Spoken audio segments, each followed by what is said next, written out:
আরে ভাই তোমার কিছু হবে না, আমি আছি, আমি থাকতে তোমার কিছু হবে না, আমি একটা ব্যবস্থা করতেছি। ভাই ভাই পানি, ভাই ভাই ভাই পানি। আরে আমার পকেটে তো তেরম একটা টাকাও নাই, যা আছে ওইটা আমার মার ওষুধের জন্য। না না, আগে ছেলেটার জীবন বাঁচাতে হবে, ওইটার একটা ব্যবস্থা হবে। ভাই তুমি 2 মিনিট দাঁড়াও, আমি আসতেছি। ভাই ভাই আপনি তো পানির ব্যবসা করেন, আমার একটা 2 লিটারের পানি এনে দেন। আপনার বাসা তো কাছে, এখানে শিক্ষার্থীরা মরে যাচ্ছে। যাবো, ঠিক আছে। পানি একটা কত টাকা জানেননি? আরে ভাই কতই হবে, পানি একটার দাম তো 40 টাকা 2 লিটারের। আরে না না, কালকে না 40 টাকা ছিল, আজকে পানির দাম হয়ে গেছে 600 টাকা। কি বলেন ভাই, একটা পানির দাম 40 টাকা 2 লিটারই, আর এখন 600 টাকা হয়ে গেছে। আচ্ছা আপনি তাড়াতাড়ি যান, ওইখানে শিক্ষার্থীরা মরে যাচ্ছে।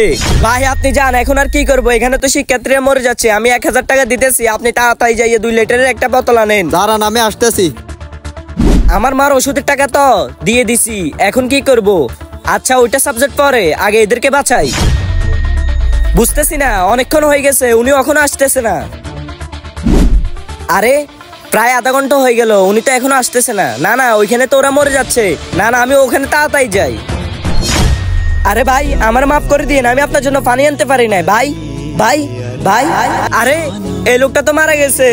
ভাই আমাদের সবই মনে আছে, আল্লাহর কাছে আপনারা একদিন জবাব দেওয়া লাগবে। একটা মোমবাতির দাম হলো 5 টাকা, কিন্তু মনে হইলে ওই মোমবাতির দামও হয়ে যায় 50 টাকা, আর এখন 40 টাকার পানি হয়ে গেল 600 টাকা। হে আল্লাহ, বিচার দিলাম আমরা, এদেরকে আপনি হেদায়েত দান করিয়েন। ভিডিওটা ভালো লাগলে অবশ্যই চ্যানেলটা সাবস্ক্রাইব করে দিবেন।